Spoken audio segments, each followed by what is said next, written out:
Vote వేయొద్దని చెప్పిన దమ్మున్నడు జగను. చెప్పిన మాట చెప్పినట్టుగా చేసిన మా రాజన్న కొడుకుర జగను. ఏ కష్టం రావద్దని పేద గుండెకు ప్రతి పథకం పంపిండుర గడప గడపకు. పులి గడపలో పులి పుట్టినట్టే పుట్టిండురా. జెండలు జత కట్టడమే మీ ఎజెండా. జనగుండల గురి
ఈరోజు జువ్వలదిన్నె ఫిషింగ్ హార్బర్ సందర్శన కోసం విచ్చేసినటువంటి గౌరవనీయులు మనందరి ప్రియమైనటువంటి మన నాయకులు మాజీ ముఖ్యమంత్రి వర్యులు శ్రీ వైఎస్ జగన్మోహన్ రెడ్డి గారికి, వేదికను అలంకరించినటువంటి పెద్దలందరికీ, ఈ కార్యక్రమంలో పాల్గొనడానికి విచ్చేసినటువంటి మీ అందరికీ ముందుగా పేరు పేరున చేతులు జోడించి హృదయపూర్వకమైనటువంటి నమస్కారాలు తెలియజేస్తున్నాం.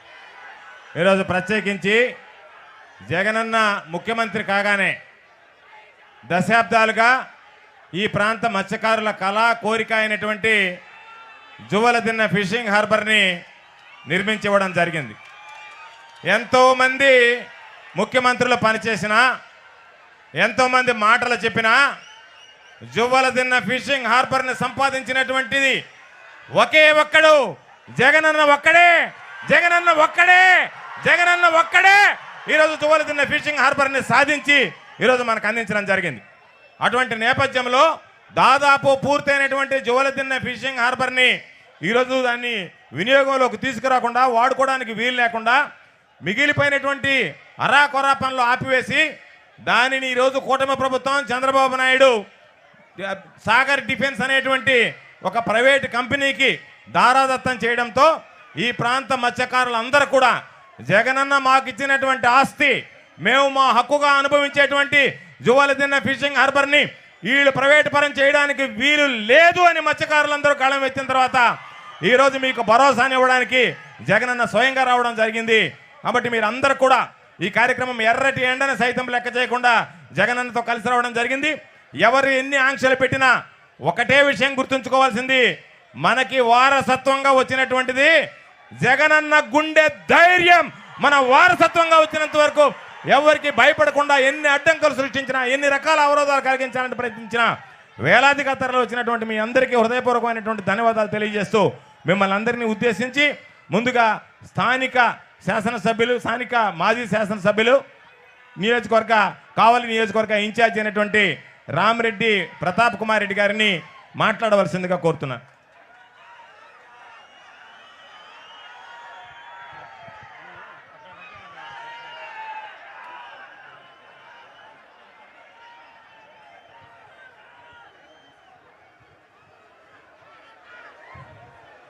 అందరికీ నమస్కారం.